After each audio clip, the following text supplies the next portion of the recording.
મેળવવાની જે બે રીતો આપણે અગાઉના વિડીયોમાં જોઈ ગયા હતા કે પ્રશ્નાવલી મેળવવાની બે રીતો છે, ટપાલ દ્વારા પ્રશ્નાવલીની રીત અને બીજી છે આ ગણક દ્વારા પ્રશ્નાવલીની રીત। હવે ટપાલ દ્વારા પ્રશ્નાવલીની રીત કે જેની અંદર માહિતી ટપાલ દ્વારા મોકલવામાં આવે છે, પ્રશ્નો ટપાલ દ્વારા મોકલવામાં આવે છે અને એના જવાબ મેળવવામાં આવે છે। હવે આજે જે આપણે જોવાના છે તે આ ગણક દ્વારા પ્રશ્નાવલીની રીત જોવાના છે। તો જોઈએ આ ગણક એટલે શું, આ ગણક કોને કહેવાય?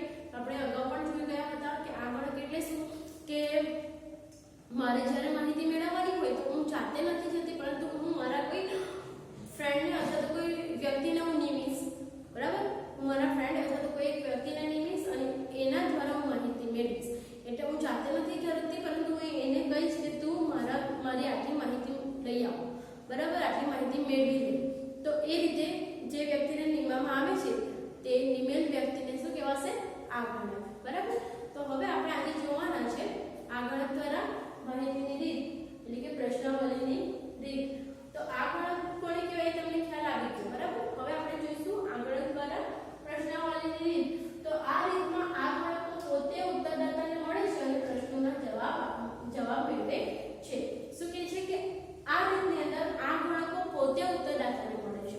આપણે અગાઉ જે રીત જોઈ કે ટપાલ દ્વારા, એમાં કોઈ રૂબરૂ કોન્ટેક્ટ નથી થતો, પરંતુ શું થાય છે ટપાલ દ્વારા માહિતી મોકલવામાં આવે છે, ટપાલ દ્વારા પ્રશ્નાવલી મોકલવામાં આવે છે। જ્યારે આ ગણક દ્વારા પ્રશ્નાવલીની રીતમાં શું છે કે આ ગણક જાતે ઉત્તરદાતાને મળે છે, એટલે કે જે વ્યક્તિ પાસેથી પ્રશ્નો મેળવવાના છે, જવાબ મેળવવાના છે, તે વ્યક્તિને આ ગણક જાતે જશે અને જાતે એની સાથે રૂબરૂ મુલાકાત કરશે। એટલે કે આ ગણકો જાતે ઉત્તરદાતા પાસેથી પ્રશ્નોના જવાબ મેળવશે।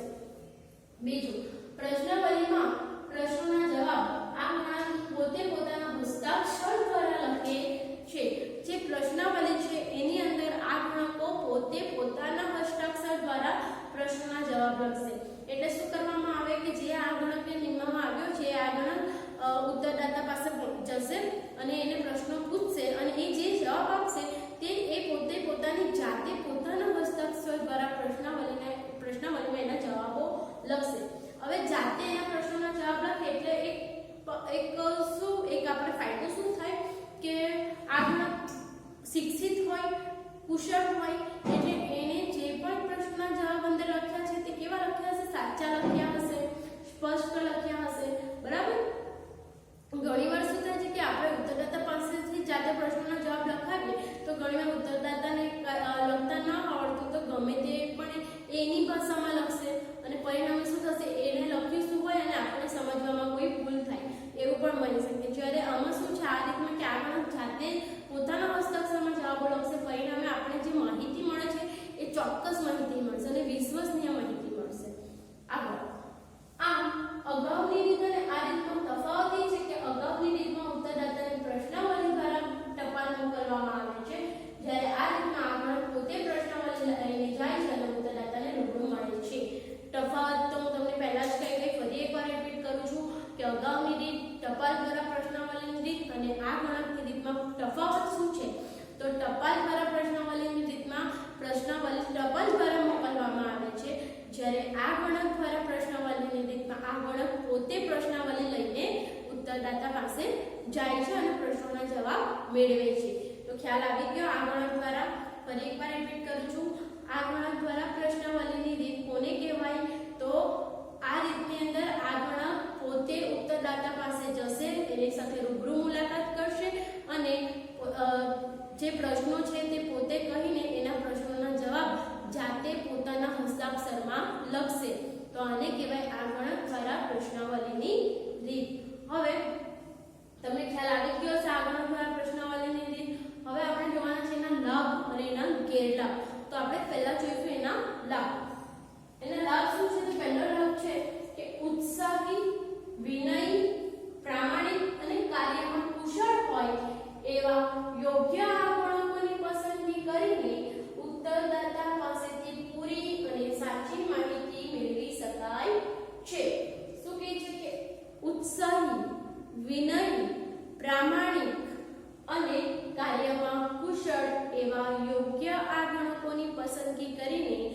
ઉત્તરદાતા પાસેથી યોગ્ય માહિતી મેળવી શકાય છે. હવે આ રીતમાં શું છે કે આપણે આ ગણકને નિમવાનો છે, એટલે કે આ ગણકને આપણે પસંદ કરવાનો છે. તો આપણે એવો આ ગણક પસંદ કરવો જોઈએ. એટલે સમજી લો કે મારે માહિતી મેળવવાની છે, પરંતુ હું જાતે માહિતી મેળવતી નથી, પરંતુ હું શું કરું છું, તો હું મારા કોઈ આ ગણકને નિમું છું અને તેની પાસેથી માહિતી મેળવું છું. તો હું એવો આ ગણક નિમીશ કે જે કાર્ય કરવામાં કુશળ હોય, પ્રમાણિક હોય, ઉત્સાહી હોય અને વિનયી હોય. એટલે કે એને એના કાર્ય કરવા માટે ઉત્સાહ હોય, પ્રમાણિક એક સાચો હોય, પછી કાર્યમાં કુશળ એટલે જે કાર્ય કરવાનું છે એ કાર્ય કરવા માટે પોતે કુશળ હોય, યોગ્ય લાયકાત ધરાવતો હોય અને વિનયી પ્રામાણિક હોય. તો એવો જો હું આ ગણક નિમીશ તો મને ઉત્તરદાતા પાસેથી યોગ્ય અને સાચી માહિતી મળી શકશે. આગળ ઘણીવાર એવું થાય કે આપણે એવો આ ગણક નિમીએ કે જેને પોતે જ કાર્યમાં કોઈ ઉત્સાહ નથી, બરાબર, એને પોતે કાર્યમાં ઉત્સાહ એટલે કે મીન્સ કે એને કાર્ય કરવા માટે કોઈક ઉત્સાહ નથી, એને કોઈ એ જે કાર્ય કરવાનું છે એને એ કાર્ય કરવાનો કંટાળો આવે છે. તો એ શું કરશે કે જે ઉત્તરદાતા મળશે તો એ જશે, પરંતુ અમુક પ્રશ્ન એને પૂછશે, અમુક નહીં પણ પૂછે, બરાબર. તો એવા બિન ઉત્સાહી આ ગણકો નિમવા ન જોઈએ. ત્યાર પછી પ્રમાણિક, વિનયી, પ્રામાણિક એટલે કે ઘણીવાર એવા આ ગણકો નિમવામાં આવે છે જે પ્રમાણિક નથી હોતા. તો ત્યારે શું થાય કે એ વ્યક્તિ ઉત્તરદાતા પાસેથી તો સાચી માહિતી લાવશે, પરંતુ એ મને એ માહિતી કેવી આપશે, ખોટી આપશે. તો આવા આ ગણકો નિમવા ન જોઈએ, એટલે કે બિન પ્રામાણિક આ ગણકો ન નિમવા જોઈએ. અને કાર્યમાં કુશળ એટલે યોગ્ય લાયકાત વાળા, એટલે આપણે જો હવે સમજી લો કે હું જે આ ગણક નિમું છું એ પોતે અશિક્ષિત છે, એને લખતા વાંચતા આવડતું નથી, બરાબર. તો શું થશે કે એ ઉત્તરદાતા પાસે જશે તો ખરી, પરંતુ જે પ્રશ્નોના જવાબ મેળવવાના છે એ પ્રશ્નોના જવાબ મળશે જ નહીં. એ વ્યક્તિ એની સાથે વાતચીત જ ન કરી શકે. તો મને મારા પ્રશ્નો કઈ રીતે, પ્રશ્નોના જવાબ કઈ રીતે મળવાના, ખ્યાલ આવી ગયો. તો આ ગણકોની પસંદગી કેવી કરવી જોઈએ, ઉત્સાહી, કાર્યમાં કુશળ એવા યોગ્ય લાયકાત ધરાવતા, પ્રમાણિક અને વિનયી આ ગણકોની પસંદગી કરવી જોઈએ. અગાઉ આપણે જોઈએ બીજો લાભ, જ્યારે ઉત્તરદાતા અશિક્ષિત અને સહકાર આપે તેવા ન હોય ત્યારે ઉત્તરદાતાને યોગ્ય ખુલાસો આપી તે યોગ્ય માહિતી મેળવી શકે છે. શું કહે છે કે જ્યારે ઉત્તરદાતા અશિક્ષિત હોય એટલે કે એને શિક્ષિત ન હોય અને સહકાર ન આપે તેવા ઉત્તરદાતા હોય તો ત્યારે આ ગણક તેને યોગ્ય ખુલાસો આપીને પણ માહિતી મેળવી શકે છે. એટલે ઘણીવાર એવું થાય કે જે ઉત્તરદાતા છે એ વ્યક્તિ અશિક્ષિત છે, ભણેલી નથી. તો ત્યારે શું થાય છે કે આ ગણક જાતે એની સાથે રૂબરૂ મુલાકાત કરશે, એટલે એને જો વાંચતા ન આવડતું હોય તો આ ગણક પ્રશ્નો એને વાંચી આપશે, પરિણામે એ વ્યક્તિ એના જવાબ આપી શકશે. ખ્યાલ આવી ગયો. જ્યારે ઉત્તરદાતા શિક્ષિત ન હોય, એને વાંચતા ન આવડતું હોય તો શું થશે કે આ ગણક એ પ્રશ્નો એને વાંચી આપશે, સંભળાવશે, એને પરિણામે એની પાસેથી માહિતી મેળવી શકશે. અને ઘણીવાર એવું પણ થાય છે કે ઉત્તરદાતાને વાંચતા તો આવડે છે પરંતુ લખતા નથી આવડતું. તો અહીં શું છે, આ રીતના આગળ જાતે પોતાના પુસ્તક દ્વારા ઉત્તર લખે છે, એટલે શું થશે કે એ વ્યક્તિને ઉત્તરદાતાને લખતા નથી આવડતું તો પણ આપણે માહિતી આપણે મેળવી શકીએ છીએ. એ જવાબ આપશે અને આગળ પોતાના હસ્તાક્ષરમાં જવાબ લખશે, પરિણામે પણ આપણે આપણી માહિતી મેળવી શકીએ છીએ. ખ્યાલ આવી ગયો. અને ઘણીવાર ઉત્તરદાતા સહકાર ન આપે તો ત્યારે પણ આપણે માહિતી આગળની રીતમાં યોગ્ય માહિતી મેળવી શકાય છે. કઈ રીતે? તો ઘણીવાર શું થાય છે કે ઉત્તરદાતા જે છે તેને આપણે જે પ્રશ્નો પૂછીએ છીએ તો શું થશે, એના જવાબ નહીં આપશે. અમુક પ્રશ્ન એવા હોય, અંગત પ્રશ્ન એવા હોય કે જ્યારે ઉત્તરદાતા એવા પ્રશ્નોના જવાબ આપતો નથી અથવા તો એવા પ્રશ્નોના જવાબ આપવાનું ટાળશે, તો ત્યારે શું થશે કે આ ગણક એને યોગ્ય ખુલાસો આપશે કે તમારી જે કંઈ આ અંગત માહિતી છે તેના માટે હું તમને ખાતરી આપું છું કે આ માહિતીનો કોઈ ફેલાવો નહીં થશે, કોઈ અન્ય વ્યક્તિને તમારી માહિતી મળશે નહીં. તો આ રીતે એમને ઉત્તરદાતાને યોગ્ય ખુલાસો આપશે આ ગણક અને પરિણામે ઉત્તરદાતા પ્રશ્નોના જવાબ આપવા માટે રેડી થઈ જશે. ખ્યાલ ખ્યાલ આવી ગયો? તો જ્યારે ઉત્તરદાતા સહકાર ન આપશે અથવા તો અશિક્ષિત હોય ત્યારે પણ આ રીત ખૂબ જ ઉપયોગી નીવડે છે. ત્રીજો લાભ આપણે જોઈશું, પ્રશ્નાવલી ગેરબદલે જવાની કે અધૂરી માહિતી મળવાનો પ્રશ્ન ઉપસ્થિત થતો નથી. આ રીતની અંદર આ ગણક જાતે ઉત્તરદાતાને મળે છે. પરિણામે શું થશે કે આ ગણકને જેટલા પ્રશ્નોના જવાબ જોઈએ છે એ રૂબરૂ મુલાકાત કરવાને પરિણામે એ બધા જ પ્રશ્નો આ ગણકને ઉત્તરદાતાને પૂછશે અને બધા જ પ્રશ્નોના જવાબ મેળવશે. પરિણામે કોઈ પણ અધૂરી માહિતી મળવાનો પ્રશ્ન ઉપસ્થિત થતો નથી. એટલે કે આપણે જે ટપાલ દ્વારા માહિતી મોકલેલી હતી તેમાં શું થાય કે ટપાલ દ્વારા જ્યારે પ્રશ્નાવલી મોકલવામાં આવે તો ઉત્તરદાતાને પ્રશ્ન આપવાની આળસ આવતી હોય તો એ અમુક પ્રશ્નોના જવાબ આપતો જ નથી. એટલે કે અધૂરી માહિતી મેળવીને અધૂરી માહિતીના જવાબો આપીને આપણે માહિતી મોકલી આપે છે. એટલે શું થાય કે આપણને માહિતી કેવી મળે છે? અધૂરી મળે છે. જ્યારે આ ગણકની રીતમાં શું છે કે આ ગણક જાતે જાય છે, રૂબરૂ મુલાકાત કરે છે. પરિણામે શું થશે કે આ ગણક પોતાના બધા જ પ્રશ્નોના જવાબ એ ઉત્તરદાતા પાસેથી મેળવી લેશે. એટલે કે અહીં આપણે અધૂરી માહિતી મેળવવાનો કોઈ પ્રશ્ન ઉપસ્થિત થતો નથી. અને નેક્સ્ટ ચોથો આપણે જોઈશું કે મળેલ માહિતી વધારે વિશ્વસનીય હોય છે. આ ગણક જાતે જ રૂબરૂ મુલાકાત દ્વારા વ્યક્તિ પાસેથી ઉત્તરદાતા પાસેથી માહિતી મેળવવાનો છે. પરિણામે દરેક માહિતી કેવી હશે? આપણને ચોક્કસ અને વિશ્વસનીય માહિતી મળશે.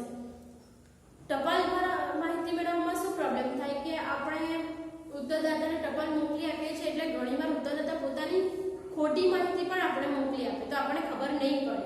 બરાબર? જેમ કે સમજી લો કે મારે એક સર્વે કરવાનો છે મારે એ સર્વે કરવાનો છે કે તમારા ઘરની અંદર કેટલી વસ્તુઓ છે, તમે કેટલી સામગ્રી વાપરો છો. એટલે કે મારે એ સર્વે કરવાનો છે કે દરેક નાગરિક એ કેટલી સંપત્તિ ધરાવે છે. મારે એ સર્વે કરવાનો હોય તો શું થશે? ટપાલ દ્વારા હું એ વ્યક્તિને પ્રશ્ન મોકલીશ. તે પ્રશ્ન આ રીતના હશે. ફરીથી એકવાર હું રિપીટ કરું છું કે જ્યારે આપણે એ સર્વે કરવાનો હોય કે મારે એ સર્વે કરવાનો છે કે દરેક ભારતના નાગરિક પાસે કેટલી સંપત્તિ છે. મારી પ્રશ્નાવલીનું યોગ્ય શીર્ષક આ છે કે ભારતના દરેક નાગરિક પાસે કેટલી સંપત્તિ છે. તો એના પ્રશ્નો આ રીતના હશે કે તમે વોશિંગ મશીન વાપરો છો, તમે ઓવન વાપરો છો, તમે ગીઝરનો યુઝ કરો છો, તમે ઇલેક્ટ્રિક ગેસના ચૂલાનો ઉપયોગ કરો છો યા સાદા ચૂલાનો ઉપયોગ કરો છો, તમારા ઘરે ફ્રીજ છે, ટીવી છે તો કેટલા ઇંચનું છે. બરાબર? તમારું ઘર પાકું છે એટલે ઈંટનું બનાવેલું એટલે મીન્સ કે પાકું મકાન છે અથવા તો સાદું કાચું મકાન છે. અથવા તો બીજો એક પ્રશ્ન એ પણ હોઈ શકે કે તમારા કેટલા માળનું મકાન છે.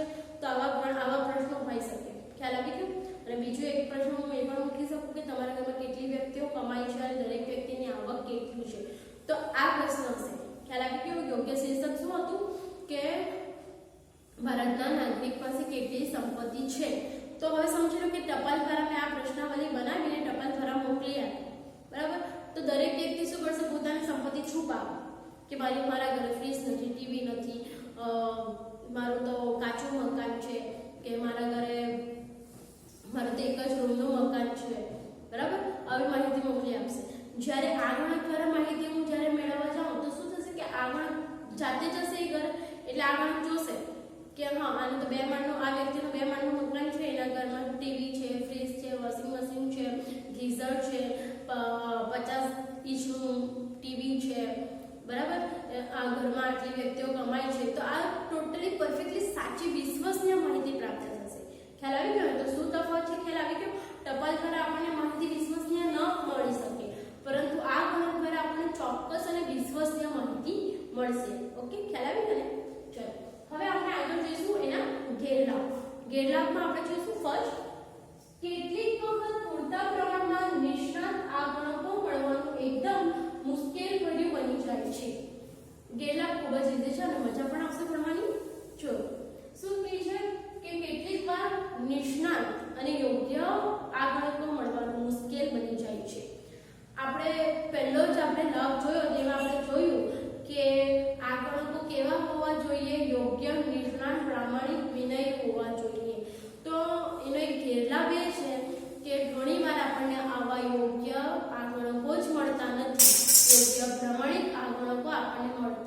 નથી. તો ત્યારે આ રીત આપણે યોગ્ય નીવડશે નહીં. બરાબર. બીજું આપણે જોઈશું કે જેમ વધુ આ ગણકો તેમ આ ગણકોને ચૂકવવામાં આવતો મેંટાણાનો ખર્ચ વધુ થાય છે. જેમ વધુ આ ગણકો આપણે રાખીશું તેમ એ આ ગણકોને ચૂકવવાનો મેંટાણાનો ખર્ચ પણ કેવો થશે? વધુ થશે. બરાબર. આપણે એમ કહીએ ને કે જેમ કંપનીમાં વધુ કર્મચારીઓ હોય તેમ એ કર્મચારીઓને જે પગાર ચૂકવવામાં આવે છે તેનો ખર્ચ શું થશે? વધી જશે. તો સેમ વસ્તુ છે કે મારે જે માહિતી મેળવવાની છે, સમજી લો કે મારે 500 વિદ્યાર્થીઓ પાસેથી માહિતી મેળવવાની છે, 500 ઉત્તરદાતા પાસેથી માહિતી મેળવવાની છે, તો ત્યારે 10 ઉત્તરદાતા દીઠ હું એક આ ગણક રાખું, 10 ઉત્તરદાતા દીઠ હું એક આ ગણક રાખું, તો મને 500 ઉત્તરદાતા માટે કેટલા આ ગણકો જોઈશે? 50 આ ગણકો જોઈશે. ખ્યાલ આવી ગયો ને? 10 ઉત્તરદાતા દીઠ અહીંયા જોઈ લો તમે 10 ઉત્તરદાતા દીઠ એક આ ગણક હોય તો 500 ઉત્તરદાતા માટે મને કેટલા જોઈશે? 50 આ ગણકો જોઈશે. બરાબર. આ જસ્ટ મેં તમને એક્ઝામ્પલ આપું છું કે 10 ઉત્તરદાતા હોય એ 10 ઉત્તરદાતા માટે હું એક આ ગણક રાખીશ તો 500 ઉત્તરદાતા માટે મારે કેટલા આ ગણક રાખવા પડશે? 50 આ ગણકો મારે રાખવા પડશે. હવે આ 50 આ ગણકોને મારે શું ચૂકવવું પડશે? મેંટાણ એટલે કે પગાર ચૂકવવો પડશે. એમને તો કોઈ મને કામ નથી કરી આપવાનું ને. આજના યુગમાં કોઈ પણ એમને તો કામ કરતું જ નથી. બધા ફી લે છે. બરાબર. બધા જ પોતાનો પગાર લે છે. બધા જ પોતાની મહેનત માટે શું લેશે? પૈસા લે છે. બરાબર. તમે હોય કે હું આપણે બધા જ આપણે જે પણ કંઈ કાર્ય કરીએ છીએ તેના માટે આપણે શું કરીએ છીએ? ફી વસૂલ કરીએ છીએ. બરાબર. તો સેમ એ જ રીતે છે કે આ બધા આ ગણકો છે, જે 50 આ ગણકો જે હું રાખીશ એ બધા આ ગણકો કોઈ પણ મને એમને કામ કરી આપવાનું નથી. મારે એ બધા જ આ ગણકોને મારે શું ચૂકવવું પડશે? પગાર, મેંટાણ ચૂકવવું પડશે. તો જેમ વધુ આ ગણકો હું રાખીશ તેમ મને આ ગણકોનો મેંટાણનો ખર્ચ વધે. જ્યારે ટપાલ દ્વારા પ્રશ્નાવલી રીતમાં આ ખર્ચ થતો નથી. કેમ? કારણ કે ટપાલ જ મોકલવાની હોય તો ત્યારે આ ખર્ચ થતો જ નથી. ખ્યાલ આવી ગયો ને? તો આ એક એનો ગેરલાભ છે. ત્રીજું, બિન તાલીમબદ્ધ આ ગણકોને તાલીમ આપવાનું કાર્ય પણ ખૂબ જ મુશ્કેલ ભર્યું છે. બિન તાલીમબદ્ધ એટલે કે ઘણીવાર જે આ ગણક નીમવામાં આવે છે એ તાલીમ જ એને પાસે કોઈ તાલીમ હોતી નથી, એને કોઈ તાલીમ આપવામાં આવી હોતી નથી અને જે કાર્ય એને કરવાનું છે એ કાર્ય વિશે એને કોઈ માહિતી જ નથી. તો ત્યારે બિન તાલીમબદ્ધ કાર્યકરોને તાલીમ આપવી પડે છે અને જ્યારે એ આ ગણકોને જે તાલીમ આપવામાં આવે છે તો એ તાલીમનો ખર્ચ પણ કરવો પડે છે. તો આ પદ્ધતિ પણ કેવી છે? ખર્ચાળ છે. કેમ? એક તો આ ગણકોને મેંટાણ ચૂકવવું પડે પ્લસ આ ગણકોને તાલીમ આપવી પડે એટલે તાલીમનો ખર્ચ પણ થાય. એટલે આ પદ્ધતિ કેવી છે? ખર્ચાળ છે. અને ચોથું, તાલીમ મેળવ્યા બાદ આ ગણકો કુશળતાપૂર્વક કે પ્રમાણિકપૂર્વક કામ કરશે એવું માની લેવું પણ વાજબી નથી.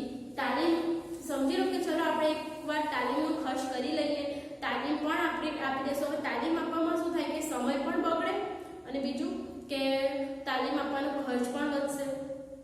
એટલે એમ કહે છે કે તાલીમ તો આપી દઈએ પણ તાલીમ આપ્યા પછી પણ આ ગણકો કુશળતાપૂર્વક અને પ્રમાણિકપૂર્વક કામ કરશે કે કરશે એવું આપણે માની પણ ન લેવાય.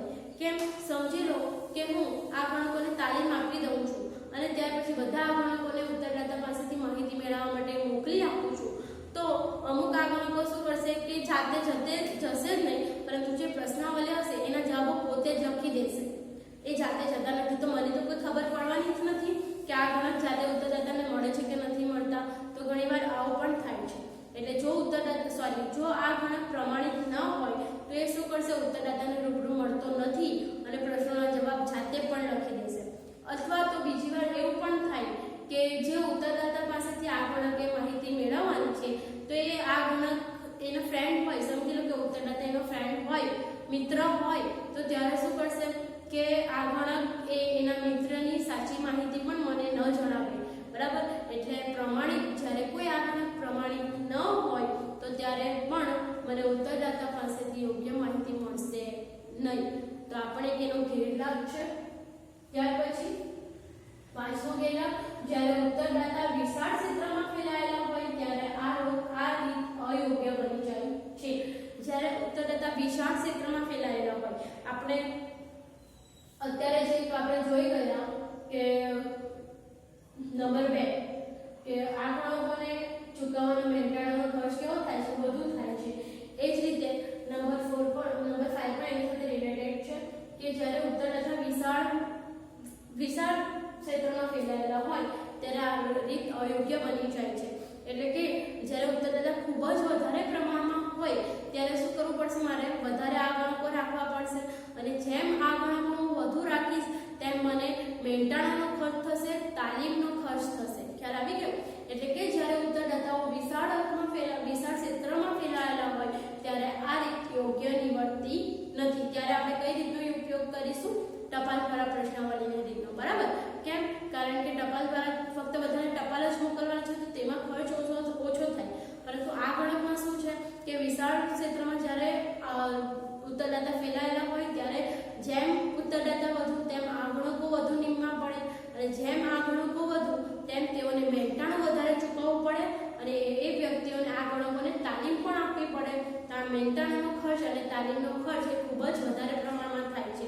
તો ત્યારે આ રીત યોગ્ય નીવડતી નથી. ખ્યાલ આવી ગયો? ચલો હવે નેક્સ્ટ આપણે છેલ્લો લાસ્ટ જોઈશું કે આ ગણકોએ માહિતી આપનાર સાથે સમયની અનુકૂળતા ગોઠવવી પડે છે, અથવા તો કેટલીક વખત એક જ ઉત્તરદાતા પાસે 2 કે 3 વખત મુલાકાત પણ લેવી પડે છે. ખૂબ જ ઈઝી પોઈન્ટ છે, અને વાર્તાની સાથે તમને પણ ખબર પડી જશે કે ઘણીવાર એવું થાય છે કે માહિતી આપનાર એટલે કે ઉત્તરદાતા સાથે સમયની અનુકૂળતા ગોઠવવી પડે છે. જે આ ગણક છે તેને શું કરવું પડે, જે ઉત્તરદાતા છે તેને પહેલા તો ફોન કરીને પૂછશે કે હું હમણાં તમારી સાથે મળી શકું છું. બરાબર? એટલે એ વ્યક્તિ કે ઉત્તરદાતા કહેશે કે ના, આ ટાઈમે તો મારે જોબ હોય એટલે હું તમને નહીં મળી શકું. તો પછી આ વ્યક્તિ પૂછવું પડે કે ઓકે, તો તમે મને ક્યારે મળશો, કયા ટાઈમે તમે ફ્રી હો તો હું તમારી પાસે આવું. બરાબર? તો આ રીતે શું કરવું પડે કે ઘણીવાર આ ગણકોએ ઉત્તરદાતા સાથે સમયની અનુકૂળતા ગોઠવવી પડે. કોઈ વ્યક્તિ એમ કે મને તમે સવારે 11 થી 12 ની વચ્ચે મળજો, તો એ ટાઈમે મળવા જવું પડે. કોઈ વ્યક્તિ એમ કે મને 4 થી 5 જ મને ફાવે, તો એ ટાઈમે પણ ઉત્તરદાતાએ મળવા જવું પડે. એટલે આ ગણકે મળવા જવું પડે. એટલે ખ્યાલ આવી ગયો? આ ગણકે શું કરવું પડે, ઉત્તરદાતા સાથે સમયની અનુકૂળતા મેળવવી પડે. અને બીજું કે ઘણીવાર શું થાય છે કે એક જ ઉત્તરદાતા પાસે 2 થી 3 વાર મુલાકાત પણ લેવી પડે છે.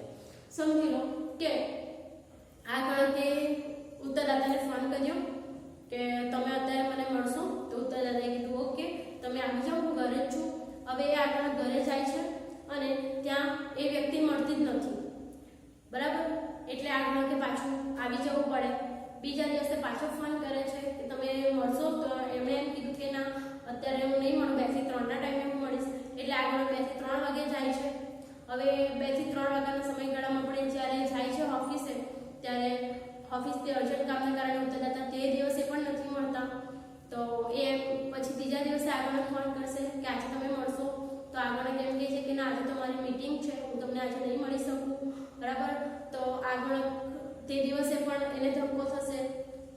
પછી એવું થાય છે કે ફરી એને ઉત્તરદાતાને ફોન કરશે કે આજે તમે મળશો, તો ઉત્તરદાતા એમ કહેશે કે ના, આજે તમારે ઓફિસમાં ઘણું કામ છે એટલે આજે હું તમને નહીં મળી શકું. બરાબર? તો એ દિવસે પણ નહીં મળી શકે. તો આ રીતે શું થશે કે આગળ દ્વારા જ્યારે પ્રશ્નાવલી મોકલવામાં આવે છે ત્યારે ઘણીવાર એક જ ઉત્તરદાતા પાસે આપણે 2 થી 3 વાર મુલાકાત પણ લેવી પડે છે, અને ત્યાર પછી આપણને માહિતી મળે છે. તો સમજી લો કે મને તો 2 દિવસમાં 5 દિવસની અંદર મારે માહિતી જોઈએ છે. હવે આ ગણક એક જ ઉત્તરદાતા પાસેથી માહિતી મેળવવા માટે જાય છે અને એ લેટ ગો કર્યા કરે છે અને ટાઈમ આપે છે. બરાબર? કે આજે નહીં, કાલે આમ કરીને એ બહાના કર્યા કરે છે, અને પરિણામે એમ થતાં 7 દિવસ નીકળી જાય છે. બરાબર? હવે 7મા દિવસે મને માહિતી મળશે, તો એ માહિતી મને કોઈ કામ લાગશે નહીં લાગે. કેમ? કારણ કે મને તો 5 દિવસની અંદર માહિતી જોઈતી હતી.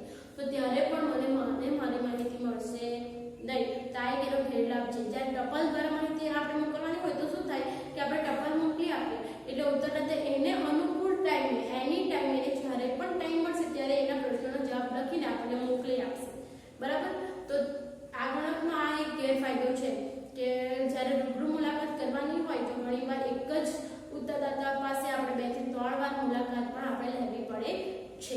ઓકે, તો ખ્યાલ આવી ગયો. ખૂબ જ ઈઝી છે ટપાલ દ્વારા પ્રશ્નાવલીની રીત અને આ ગણક દ્વારા પ્રશ્નાવલીની રીત. ખૂબ જ ઈઝી પદ્ધતિ છે. પ્રશ્નાવલીની રીત કોને કહેવાય અને પ્રશ્નાવલીની મુખ્યત્વે બે રીતો છે, ટપાલ દ્વારા પ્રશ્નાવલીની રીત અને આ ગણક દ્વારા પ્રશ્નાવલીની રીત. અને આપણે આ બંને રીતની અંદર એના લાભ પણ જોયા અને ગેરલાભ પણ જોયા. તો આમાં શું છે કે તમે બધાના લાભ અને ગેરલાભ જો તમે ગોખવા બેસો તો તમને નહીં આવે, પરંતુ તમે એ જે સ્ટ્રક્ચર છે એનું જે સ્ટ્રક્ચર છે કે પ્રશ્નાવલી કોને કહેવાય, આ ગણક દ્વારા પ્રશ્નાવલીની રીત કોને કહેવાય અને ટપાલ દ્વારા પ્રશ્નાવલીની રીત કોને કહેવાય, એનું જે સ્ટ્રક્ચર છે એને તમે જો બરાબર સમજશો તો તમે એના લાભ અને ગેરલાભ તમે એમ જાતે પણ તમે તમારી રીતે પણ લખી શકો છો. એવું જરૂરી નથી કે જો આપણે